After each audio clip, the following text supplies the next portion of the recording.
So the Dodgers ready to go a mile high. Hi everybody, I'm Jim Rodriguez and welcome to the Tuesday edition of Dodgers Latest. And of course we want to keep on thanking you. We want you to hit that like button, slam that thumbs up button, subscribe, continue to tell everyone you know about the great work we're doing here on Dodgers Latest, giving you the best of Dodger baseball every day in a nice little compact segment for you. News, notes, rumors, comments, opinions. You're involved in this. Be all part of it here on Dodgers Latest. And of course, hit us up right there at JRod Show on Instagram and X and let us know what you're thinking. And what we're thinking right now is that Andy Pages may find himself in Atlanta at the AllStar game. Okay, we've talked about this. Dave Roberts is going to be the manager, so he doesn't have any control over who's going to start. But currently, Pages is 7th among National League outfielders, and we encourage you to go out there and vote. Get Andy to Atlanta.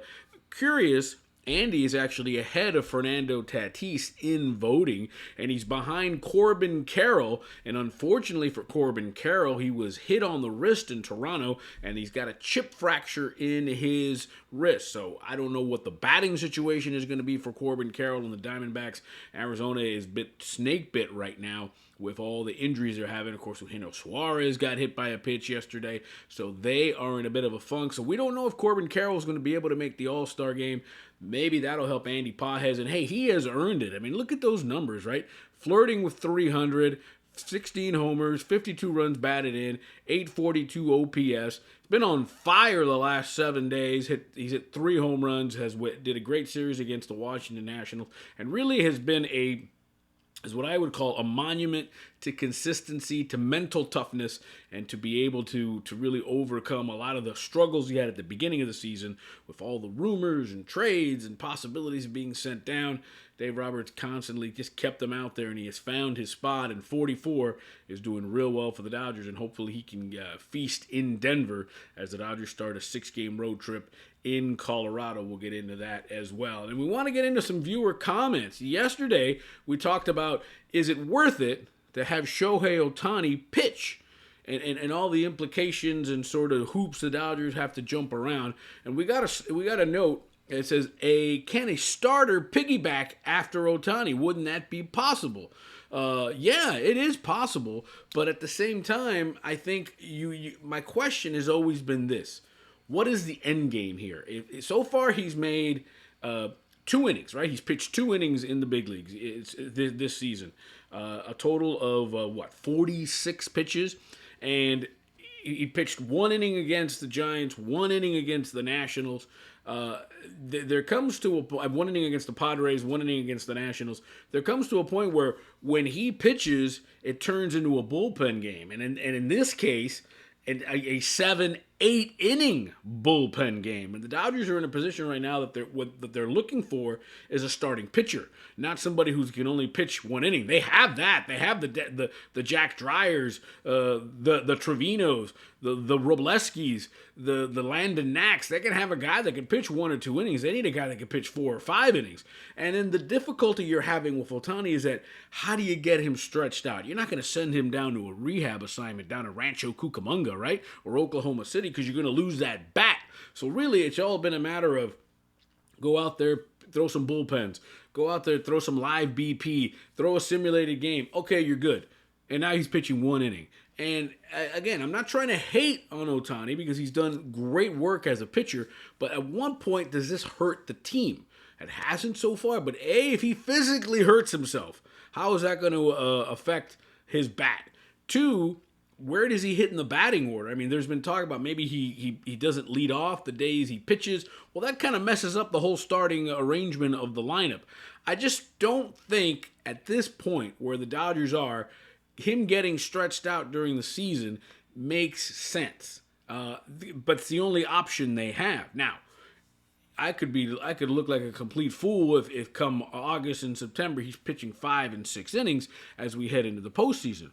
all possible. But from what we've seen one inning, and the Dodgers really say they don't know how they're going to stretch him out. They're just going to keep throwing him out there. And if it's going to cause so much bullpen games and so much stress on an already stressed bullpen, I just question how this is all going to come together. I would rather wait till the offseason, get himself built up, a full offseason, ready to go, and then come into 26 as a starter, as a hitter, and already stretched out and ready to go, as opposed to coming back from injury and trying to get stretched out in the middle of the season. I just think you're causing way too many issues. You're causing way too many possibilities of things going wrong. And you've got a Dodgers right now that they've got the best record in the National League. It's amazing what they've been able to do with this turnstile of pitching, both starting and relievers. But at some point, come the playoffs, you need everybody healthy. And maybe that's the secret plan. Maybe that's the secret villain and the secret sauce that the Dodgers got going on. That come October, they're going to have Glasnow. They're going to have Snell. They're going to have everybody ready to go.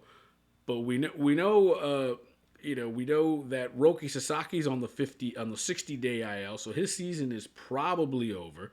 Gonsolin back on the IL. We don't know Snell's timetable. We don't know Glasnow's timetable. And when Ohtani pitches, if it's going to require 7 innings of bullpen work, I just don't know if the juice is worth the squeeze, especially when you're messing with a guy who's an MVP and gives you so much with the bat.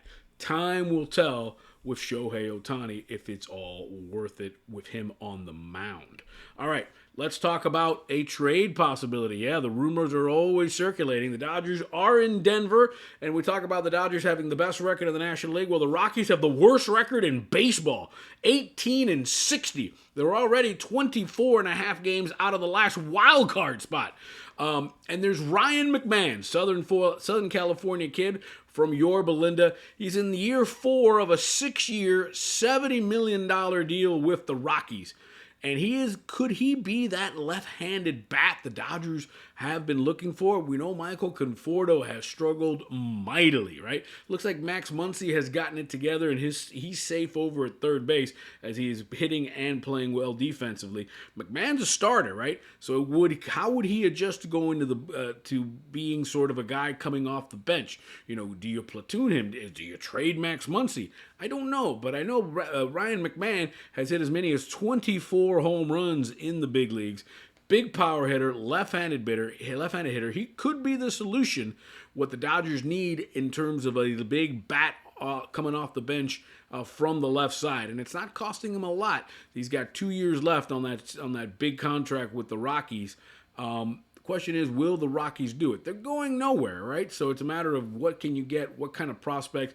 Interesting package, because the contract is long enough where you might be able to get some prospects. And could McMahon play a role of maybe coming off the bench this year? Maybe he becomes a starter next year. Maybe he challenges Max Muncy moving forward.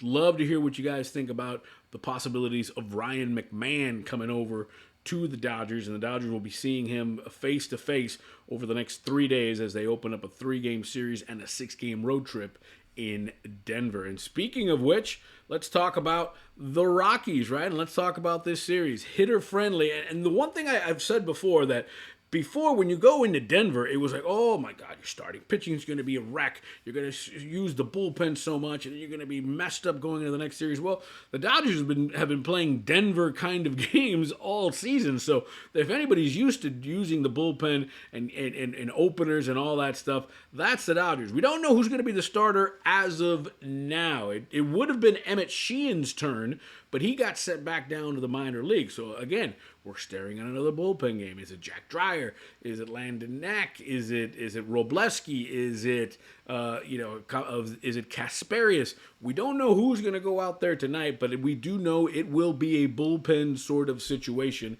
And the Rockies will have German Marquez on the mound. 3-8 ERA of 6, but he's pitched well his last couple starts. Only 1 earned run in his last 2 starts in almost 11 innings of work. On Wednesday, it'll be Yamamoto, who has been interesting, to say the least, in the month of June. He's 6-6, great ERA of 2.76, but Yamamoto winless, 0-3 with an ERA of almost 5.5 in the month of June. His last win was May 26th at Cleveland. So he has struggled trying to get off the schneid in June. He'll face Chase Dollander of the Rockies, who's 2-7 with an ERA of over 6. Dollander's gotten rocked. He's 0-4, ERA almost 6 in his last 7 starts. And then on Thursday, it's a day game in Denver. Clayton Kershaw will be on the mound. 8 strikeouts away from 3,000. He's won his last 3 starts, has Kershaw. He's made 7 starts so far this year, so he is starting to get into peak form for the season.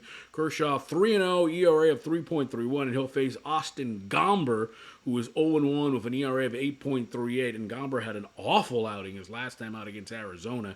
9 earned runs in 4 2/3 innings. So the Rockies, there is a reason why they're 18-16. The Dodgers need to make some hay as they try to improve on the best record in the National League. 3 in Denver this week, and then they will head to Kansas City starting on Friday for a weekend series with the Royals. Take Monday off, and then back home against the White Sox and the Astros. So, we talked about seeing Ryan McMahon. We'll probably see Lewis Robert Jr. for when the White Sox come to town. Another possibility, another possible trade bait that the Dodgers have on the radar. I'm Jim Rodriguez. Remember, you can always hit me up at JRod Show on Instagram and on X. Hit the like button, subscribe, comment. We read them all, and of course, we read them right here at Dodgers Latest. Have a great night. Let's enjoy some games, and remember, right here on Dodgers Latest, it's always time for Dodger baseball.